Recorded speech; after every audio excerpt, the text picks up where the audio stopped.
warahmatullahi wabarakatuh. Ashama harkafuuna isiniin jenna. Warri irra deebiidhaan gara chaanaala keenyaa kana dhuftan galatoomaa isiniin jenna. Ammoo warri maatii warri haaree taatan ani Sabahaddin Oromaan jedhama. Subscribe, like, share gochuudhaan nutti dabalama. Maatii keenya ta'a isiniin jenna. Akkasumas barnoota tokko qabaddeetiin isiniif dhufee jira.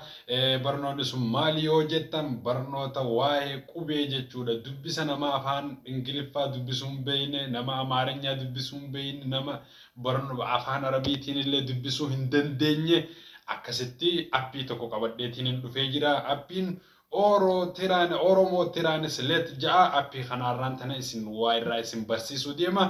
Akkasuma like share gochuudhaan nu cinaa dhaabbadhaa isiniin ja'a. Hordoftoota kiyyaa fi jaallatamoo kiyyaa amma gama barnoota kiyya dhufeetti barnoota fidee dhufeetti isin dabarsaa na waliin tura.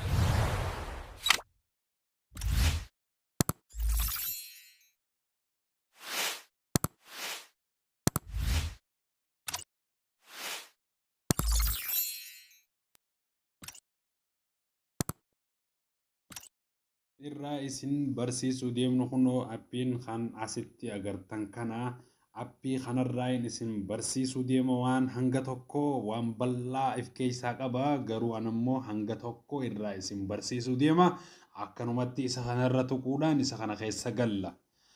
Tokkoffaarratti warri isa kana buufattanii hin qabne akkaataa itti buufattan isiniin agarsiisa koota. Pilaastorii teenya keessa galle pilaastorii irra gizee garree Oromoo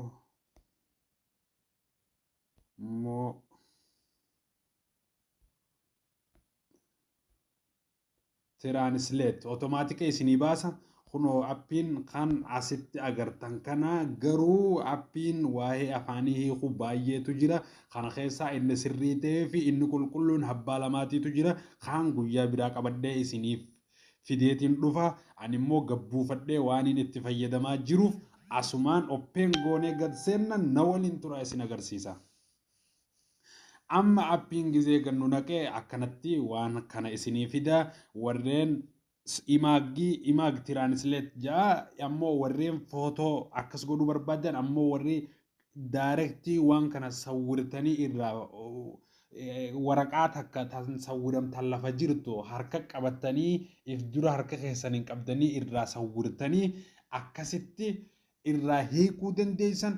Gama sagaleetiitiin illee kunoo akkuma isin agarsiisu kana kunoo inni kuni gama sagaleetiin inni kun ammoo gama barreeffamaatiin kun ammoo gama suuraa jawwaala keessaa qabdaniitiin kun ammoo kaameeraa daayirektii sawwiruu danda'a. Amma ammoo inni guddaadha waan ta'eef amma afran kanarraa isin agarsiisa na faana tura.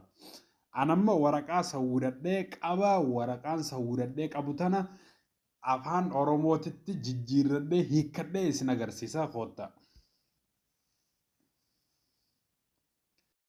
Akkuma asirratti agartan kanatti anamma Tiraanisleet godhuuf deema na waliin tura agartanii isiniin ja'a.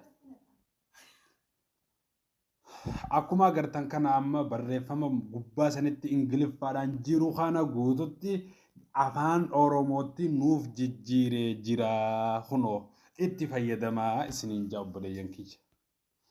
Akkasuma barnoonni qabannee dhufnee har'aaf kana fakkaataa hanga barnoota biraatiin walitti dachaanutti turtii gaarii isiniin ja'a. Hordoftoota kiyyaa fi jaallatamoo kiyya nagayatti guyyaa gaarii isiniin ja'a.